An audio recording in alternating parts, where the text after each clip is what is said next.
স্বেচ্ছাসেবী হিসেবে আছি, এটা এমন একটা সংগঠন, যেমন আমাদের সিনিয়র ভাইরা বললেন যে 100টা রক্ত বের হলে বা কাটলে অনেকটা কষ্ট লাগে। আমরা ডাক্তারের কাছে যাই, কিভাবে বন্ধ করব, কিভাবে কি করব না করব, সে জায়গায় আমরা সকলে এক ব্যাগ রক্ত মানুষকে দান করতেছি। সেক্ষেত্রে কথা হচ্ছে, যারা আমরা কাজ করতেছি, অনেক জায়গায় অনেক ক্ষেত্রে দেখি আমরা হ্যারাসমেন্ট হচ্ছি, ঠিক আছে? যেটা হচ্ছে আমরা দেখতেছি যে অনেকেই কমেন্ট করতেছি বা পাচ্ছি না, চলমান পাচ্ছি না, বা আপডেট আসছে বা হচ্ছে এরকম কিছু পাচ্ছি না।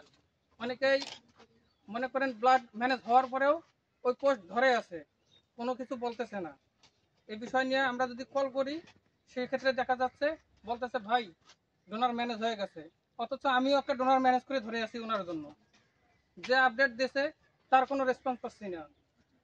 এইসব জিনিসগুলা যারা করতেছেন ভাই, আমি করি বা আপনি করেন, যেই করি, তারা সকলেই এই জিনিসগুলা মেনটেন করবেন একটু। তাহলে আমাদের কারো কোনো কষ্ট হবে না বা আরেক ভাইয়ের কষ্ট হবে না। আমি কাজ বাদ দেই বা আপনি কাজ বাদ দেন, যে কেউ কাজ বাদ দিয়ে যে কোনো একটা ডোনার খোঁজেন না, সবাই ডোনারের পিছনে কিন্তু ছুটে যায়। যে ওনার ভাই হোক, বোন হোক, আমার মা হোক, বোন হোক, আপনার হোক, যেই হোক, সকলেই কিন্তু ওই জায়গায় রক্ত দেওয়ার জন্য প্রস্তুতি নেয়। কিন্তু আমাদের সবকিছু মেনটেন করতে হবে যে আসলে এই ব্লাডটা আমরা দিতে পারবো কি পারবো না, এটা ম্যানেজ হইলো কি হইলো না। যদি ম্যানেজ হয় তাহলে আমরা সবকিছু বন্ধ করে দেই সেখানে, তার পিছনে আমাদের আর ছুটতে হবে না। তা এত কিছু বলাই যাদের বুঝার আছে, আমাদের স্বেচ্ছাসেবীরা তারা হয়তো অনেকেই বুঝতে পারছেন যে আমি আরো কি বলতে চাচ্ছিলাম। তা সংক্ষিপ্ত আকারের জন্য আমি এখানে শেষ করছি আমার মূল্যবান বক্তব্য। আসসালামু আলাইকুম।